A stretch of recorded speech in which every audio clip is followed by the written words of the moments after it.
Welcome once again to another episode of Twisted Justice Files. Today we delve into the most horrific and unparalleled punishments throughout human history. So heinous, so brutal, that they defy comprehension. These are some methods designed not just to unalive, but to break the human spirit. To crush the very essence of life in the most excruciating ways imaginable. On the vast, unforgiving ocean, where the only law was the captain's word, a punishment was reserved for those who committed the gravest offenses: keel hauling. This torturous practice was a sailor's worst nightmare, a fate more feared than drowning or shipwreck. To be keel hauled was to face a death as cruel and merciless as the sea itself, with every moment filled with unimaginable agony. The condemned sailor would be bound tightly with ropes, which was then looped beneath the ship's keel. The keel itself was a haven for razor-sharp barnacles and sea creatures that clung to it, forming a jagged, living weapon. The sailor was then thrown overboard, into the cold, dark waters. As the crew heaved on the ropes, the condemned was dragged under the ship, from one side to the other, scraping against the keel's treacherous surface. As the sailor was pulled beneath the ship, the barnacles would slice into their flesh like 1,000 tiny knives, tearing open the skin, muscles, and sinew. The salt water, far from providing relief, only intensified the torture, seeping into the open wounds, burning and stinging with each passing second. The victim's breath, already held in desperation, would quickly become a choking gasp as seawater filled their lungs.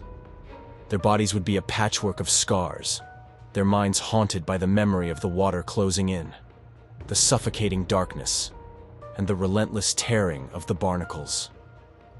Many would succumb to their injuries days later, their bodies finally giving in to the trauma they had endured. In the 18th century, during the turbulent times of the Irish Rebellion of 1798, a punishment emerged that was as cruel as it was horrifying: pitch-capping. This brutal act was devised by British forces as a means of quelling the uprising and instilling terror among the Irish rebels. But it wasn't just about punishing, it was about sending a message, one of domination, fear, and utter control. The process began with the preparation of the pitch, a viscous, tar-like substance heated until it was scalding hot. Once ready, the pitch was poured directly onto the victim's scalp, where it would burn and adhere to the skin. The heat alone was agonizing, causing immediate blistering and searing pain. But the true horror of pitch capping had only just begun. A cap, often made of linen or even paper, was then pressed tightly onto the victim's head, securing the pitch against their skin and hair. As the pitch cooled, it hardened, fusing with the scalp and making the cap a part of the victim's flesh. This was no ordinary cap. It was a weapon of unimaginable pain, turning every slight movement into a fresh wave of agony. Those who survived pitch capping were left with more than just physical scars. In the vast and unforgiving deserts where the sun shows no mercy and the heat can drive a person to madness, there existed a form of punishment that was as cruel as it was effective: the box. This torturous method of execution was designed to break not just the body, but the mind, reducing its victims to hollow shells of their former selves before finally delivering them to death's door. The box was a simple yet diabolical device: a wooden coffin, too small to stand in, too tight to move in, and too low to sit up in. Victims were forced inside, contorted into painful positions with their knees pressed to their chests, their heads bent at unnatural angles. The box was placed in the scorching sun, where the relentless heat would turn it into an oven, cooking the occupant alive from the inside out. Dehydration would set in quickly, as the intense heat caused the body to sweat profusely, draining it of vital fluids. The victim's throat would become parched as they gasped for air that offered no respite. Hunger, too, would gnaw at their insides. As night fell, the desert's scorching heat would give way to bone-chilling cold, and the box, once an oven, became an icebox. The sudden drop in temperature would shock the victim's system, causing their muscles to shiver uncontrollably in the cramped space. The darkness, which had been oppressive during the day, now became all-consuming as the victim was plunged into a void of blackness, with only the cold and the echoes of their own despair for company. Eventually, death would come. In the annals of history, few punishments can compare to the sheer calculated cruelty of Ling Chi, also known as death by 1,000 cuts. Originating in ancient China, this method of execution was reserved for the most heinous of criminals, those whose crimes were deemed so grievous that only the most excruciating of deaths could serve as an appropriate retribution. Ling Chi was not merely an execution. It was a meticulously orchestrated performance of pain designed to prolong suffering, strip away dignity, and, ultimately, destroy both body and soul. Ling Chi was a spectacle of suffering, a slow, deliberate process in which the executioner would carefully slice away portions of the victim's flesh, one piece at a time.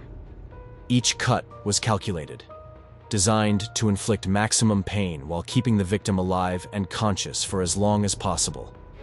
Each cut was a dance with death, too shallow, and the victim might survive too long, prolonging their terror beyond what was intended, too deep, and death might come too quickly, robbing the punishment of its intended effect. It was a cruel balancing act, one where the executioner's blade was both an instrument of death and a tool of exquisite hell. Each cut was a step closer to death, each moment a descent into madness, until finally, nothing remained but the memory of the pain it inflicted and the fear it inspired. In the annals of human cruelty, few methods of execution are as visceral, as overwhelmingly brutal, as boiling, a punishment that strips away any semblance of humanity, reducing the condemned to a state of pure, unrelenting pain. Boiling was not merely a means to an end. It was a spectacle, a public display of suffering designed to instill fear, to break the spirit of those who might dare to challenge authority. In the end, it was a death so torturous that it burned itself into the memory of all who witnessed it. The process of boiling began with the preparation of the cauldron, a massive iron vessel large enough to hold a human body. It was filled with water, oil, or even molten lead, depending on the specific cruelty desired by the executioners. As the fire beneath the cauldron grew hotter, the water would begin to warm, the temperature rising slowly, almost imperceptibly at first. For the condemned, this slow ascent into pain was just the beginning of a descent into a hell unlike any other. The skin, unable to withstand the intense heat, would burst open. The flesh beneath boiling and swelling as the fluids within the body reached a temperature that was unbearable yet still far from fatal. The victim would thrash and scream, their cries echoing off the walls of the chamber. But there would be no escape, no relief from the torment that engulfed them. The body, unable to withstand the relentless assault of the boiling liquid, would finally give out, the heart ceasing its frantic beating, the lungs expelling one last agonized breath. The cauldron, once a vessel of unimaginable torment, would now hold only a lifeless husk. The victim's suffering etched into the very walls of the chamber, a lingering ghost of the pain that had consumed them.